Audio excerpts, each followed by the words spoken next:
The premise of a new video game is to shoot students and police inside a school. Outrage over active shooter, as you might imagine, was fast and it was loud, but it also has its defenders. Denver 7's Sally Mamdouh takes a 360 look at this controversial game.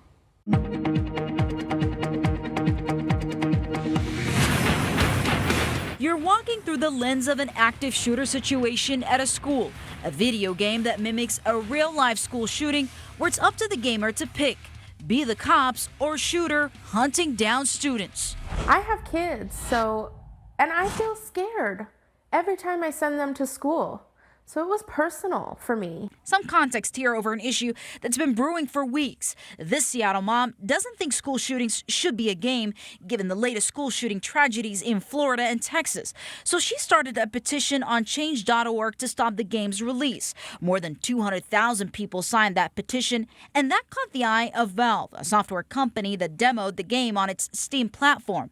Valve pulled the game, saying the developer and publisher Ata Berdiev had been previously kicked off Steam, saying Ata is a troll with a history of customer abuse, publishing copyrighted material, and user review manipulation. Adding the broader conversation about Steam's content policies is one that we'll be addressing soon. Removing video games simulating school shootings seems like a no-brainer, right?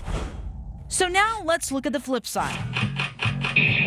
I think that whenever video games are trying to do something different or provocative or challenging, there's going to be a segment of the population that will react. Colorado native Danny Leodone is speaking from personal experience. He's the developer of the once controversial school shooting game Super Columbine Massacre RPG, a role-playing game involving the Columbine shooters. But then he said the game was done with a purpose. And to get deeper into the story of why an event like this might have happened.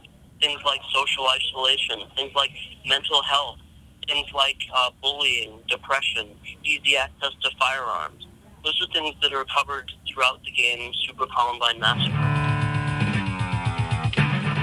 Danny says he developed his game after spending 6 months looking into police records of the shooting. Throughout the game, information is laid out highlighting the teen's troubling life. But Danny says removing a game based on unwanted reaction sends the wrong message to the video gaming industry. I think it really sends a chilling effect when someone makes a game and it's pulled before it's even released, because maybe this game in particular was in poor taste. Maybe it wasn't well made. Maybe it wasn't made with sincere intention. We wouldn't do that with films. We wouldn't do that with books. We shouldn't do that with video games either. But the 360 view for some is far more personal. I think about them every day. Yeah, you can learn to deal with it. And the pain goes down with time. Tom Mazur says the pain never goes away, even if it's been 19 years since his son Daniel was shot and killed in Columbine. He sees little logic in the Super Columbine game, as painful as it was coming out, but doesn't see any in active shooter. This one is basically a shoot-'em-up game at a school. There's nothing to be learned from this video other than some sick pleasure in shooting students in a video game. Who is the audience for that? Who would say this is fun? The game's supporters think active shooter is just a game. The developer Acid has yet to give us a comment, but posted this on Steam days before the game was pulled.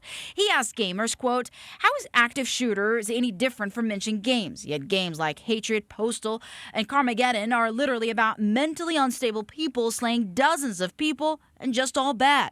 Cannibal Wolf wrote, "Your game is looking very good." And Meme Rectangle wrote, "Mental health is the problem here, not interactive media." So to bring it all back in perspective, while it's outrageous for some to imagine profiting from a common tragedy in our modern society, others don't see a problem with a video game offering the role to play as a shooter. For some, it's adding more insult to injury. For others, active shooter is no different than a media outlet playing out a tragedy. Well, we want to hear what you think. I know what I think. Email us, please, 360@thedenverchannel.com. You can also message us on Facebook or Twitter.